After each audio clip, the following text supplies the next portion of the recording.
Hello, my name is Michael Elliott. This is an IPP presentation for Dr. Frederick Green's Business Law and Ethics class. IPP is entitled Animal Captivity, Ethical Dilemmas, Questions, and Viewpoints. I'd like to start out the presentation with a quote. The human spirit is not dead.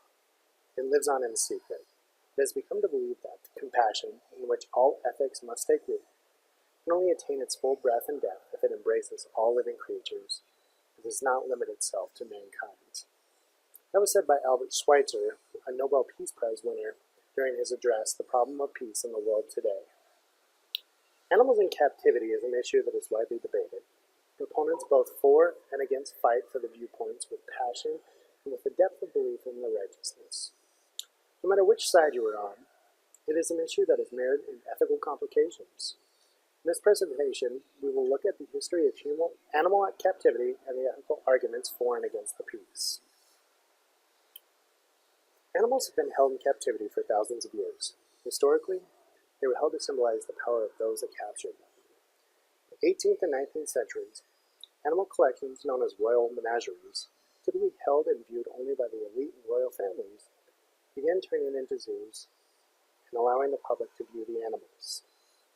In 1826, the London Zoo opened as the first official zoo created to allow fellows of the Zoological Society to study the animal inhabitants as a means of education and scientific exploration versus entertainment. At the time, the animal cages were very small, and the animal inhabitants tended to live very short lives. The zookeepers did not fully understand the biology and necessary care requirements of these animals and often resulted in animal deaths. However, at the end of the 19th century, an animal trader named Carl Hagenbeck created the first zoo that embodied many of the principles that are still used today. He presented his zoo in Germany with wireless cages, open space enclosures, and mimicry of natural habitat for each individual animal. This was a revolutionary way of thinking and quickly became influential among the zoos around the world. By the 1970s and 80s, interest in biology became widespread in the scientific community, and field studies of animals became much more prominent. These studies carried back into the zoo community, and habitats continued to improve, becoming more natural, involving more enriched activities to keep the animals happy and healthy. Along with the movement, the purpose of zoos expanded from education, entertainment, and science to include conservation and the large network of zoological parks we see today. Throughout the progression, the public ethic has grown to demand constant improvements in animal welfare, an increase in conservation efforts overall, and a portion of the population now believes it to be unethical to cage animals in any form. To understand the arguments for zoos and aquariums, we first have to look at what true purposes are of these institutions. For those who operate the organizations, the purpose is that we have an actual ethical imperative to understand and conserve ecosystems as well as various animal populations throughout not only research but also management intervention. By looking at animal captivity, this viewpoint is not only ethically acceptable, but in fact ethically mandated that we hold animals in captivity. However, to ensure that this purpose is met, zoological societies must ensure their focus is on conservation as well as animal welfare. Zoos are working harder than ever to meet ethical guidelines surrounding animal welfare and care. They're developing and sharing specific species manuals and standards for care, developing animal enrichment programs, improving and increasing natural habitat imitations, utilizing zoo inspections, and reducing unnecessary breeding programs to reduce the amount of animals born in captivity that aren't necessary for conservation efforts. Focus on animal welfare ensures that any ethical objections to animals being mistreated in captivity are alleviated, and that concern can become topmost objective. Many scientists argue that we are at the beginning of stages of the sixth mass of extinction, and that most of this is due to human interference in our natural world. Zoos combat these concerns by providing breeding programs that help to promulgate endangered species, preserve biogenetic diversity, and in the best case, reintroduce species back into the world. Additionally, zoos provide a sample population that scientists can study to understand and then use the knowledge that improved wild populations in the same species as human interference becomes more prominent. Additionally, the money received in profit from zoos and aquariums in large part goes to conservation programs and efforts that benefit not only animals in captivity, but also those in the wild. These include programs such as AZA SAFE, Saving Animals from Extinction, which is focused on 10 critically endangered species and spawned over 36 conservation programs to save the species in the wild. Overall, proponents of zoological organizations view it as our ethical responsibility to learn, educate, and help to preserve wildlife species.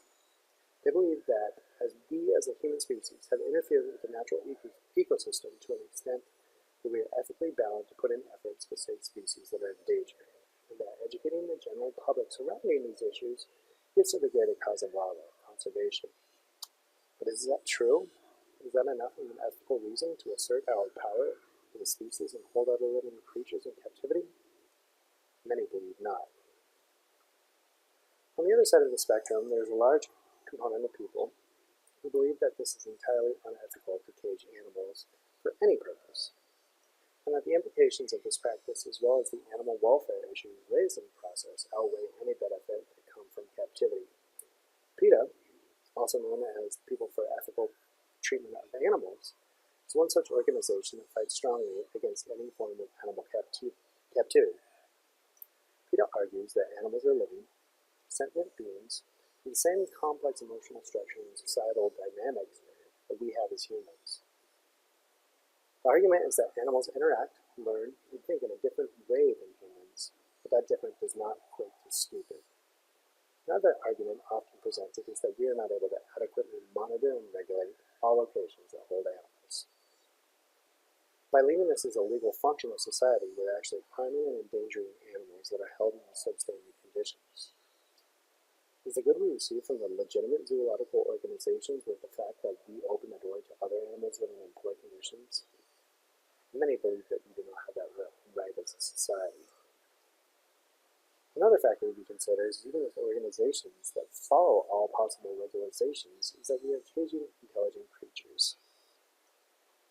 Studies have shown that wild animals are incredibly intelligent, have complex societal dynamics, great capacity for empathy and learning, and ability to feel emotion. Animals have been shown in research to carry and act out as many of the same emotions we feel as, such as play, grief, embarrassment, love, and despair. Animals held in captivity have been documented to have psychological disorders showing depression, discontent, and boredom. When considering the ethical impact of this, it is argued that we do not have the right to inflict this on another living being. Where does that line end? Is it okay to cage some animals that show lower intelligence than others? Should higher intelligent animals be released? Who makes that determination? And what distinguishes the study of animals versus the study of captivity of human beings? Despite possible benefits, is it ethical for any organization to earn money from the possible pain or suffering from these animals? Those who believe animal captivity is not ethical answer no to all these questions. There is no way to assure the welfare and safety of all animals in captivity, and so none should be held. There is a boundary we are crossing by holding sentient creatures that we should not pass. Where does this leave things? The ethics surrounding animal captivity and opinions on those issues change each day. Rapid biodiversity decline and extreme environmental climate change are forcing new ideas and strategies in the realm of animal conservation. Zoos and aquariums are beginning to take an increased role in the field of conservation. In the 2010 Annual Report on Conservation Science, the Association of Zoos and Aquariums showed that zoos were involved in more than 1,970 conservation projects in over 100 countries. At the same time, research on animals is expected to increase over the coming decades as access is easier than ever and scientific breakthroughs continue to occur. As the landscape of zoos and aquariums change, so will the ethical dilemmas surrounding them. These movements within the animal conservation community will likely reduce some ethical questions while raising others. As with any ethical study, there is not a black and white answer when it comes to animals in captivity. The dilemmas of moral responsibility, animal intelligence, commercialization of captivity, animal welfare, education, and conservation just begin to touch on the arguments for and against this cause. Overall, it is important to have both sides continue to challenge one another, as it then holds everyone responsible for the actions being taken. I appreciate your time. If you have any questions, I look forward to hearing from you.